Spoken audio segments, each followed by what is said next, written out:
بهترین شهری که دیدی چی بوده؟ توی اروپا.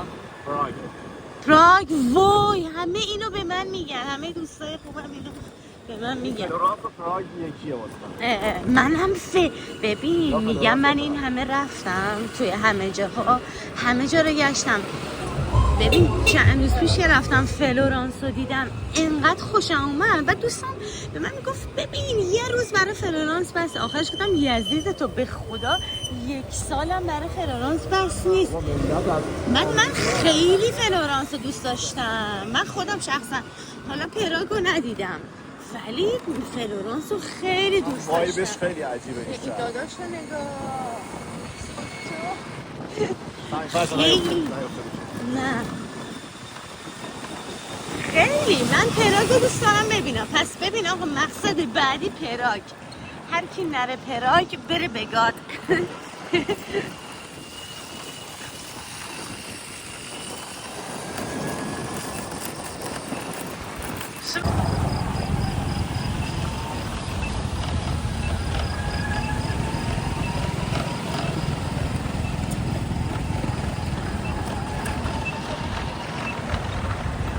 خداییش روم خوشگله. عاشقشم. چیه؟ معرکه است. اینجا چیه؟ خب نمیدونم. پالاتو ویکتوریانو. اینجا دفتر موسیقی بوده. کافه پرزیدنت. بالکنی بوده که میومده هفته سال بوده. بغل دستمون کپی پالاتزو دوکاله ونیزه، به خاطر تاجرای ونیزی و دوستای ونیزی اینجا آفیسشون بوده. و اصلا دلیل اینکه اسم اینجا پیازا ونیزیاه همین ساختمونه که سعی کردن کپی پالاتزو دوکاله ونیزی. کاش میکروفونمو آورده بودم بهتر میاد ولی خود ببین تا کی قراره ساخت و ساز باشه اینجا؟ همش دارن میسازن کی تموم میشه؟ قرار بود که 2025 برای جوبیلیو تموم شه، متوجه که اینجا ایتالیا. آره جوبیلیو خدافظ دیگه.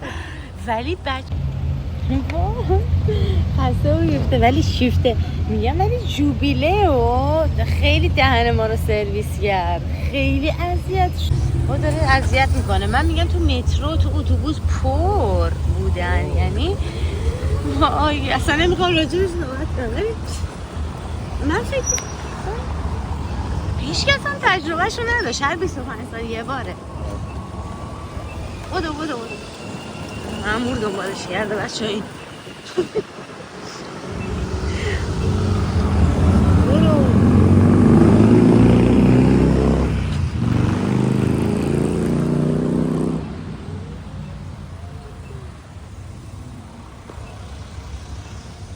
آبجو میخوای؟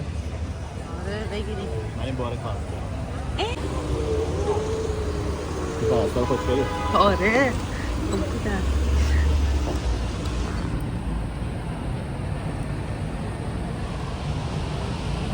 این پروژه کی تموم میشه؟ خدا داند. برو دیگه منتظر شیم. خب خلاف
هر کاری بگم میتونیم.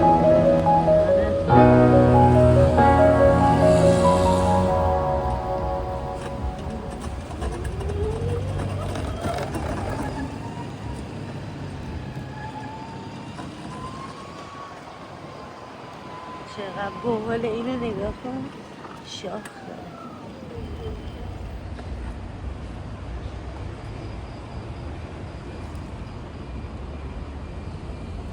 اینه کیک روم، نگاه کن، ای همش انگار کیک عروسی ساختموناش.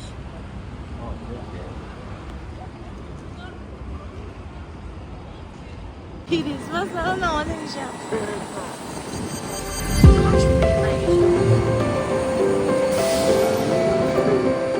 سکوت.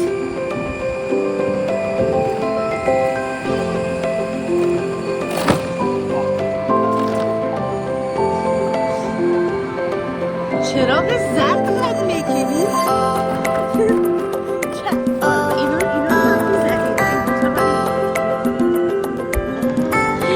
دستوری آنیا کن از هر 5 نفر یه نفر دستوری.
سری با سرعت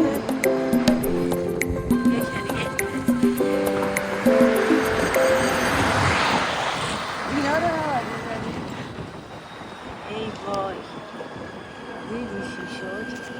یو یادتونه آدم اون جلو میزدی؟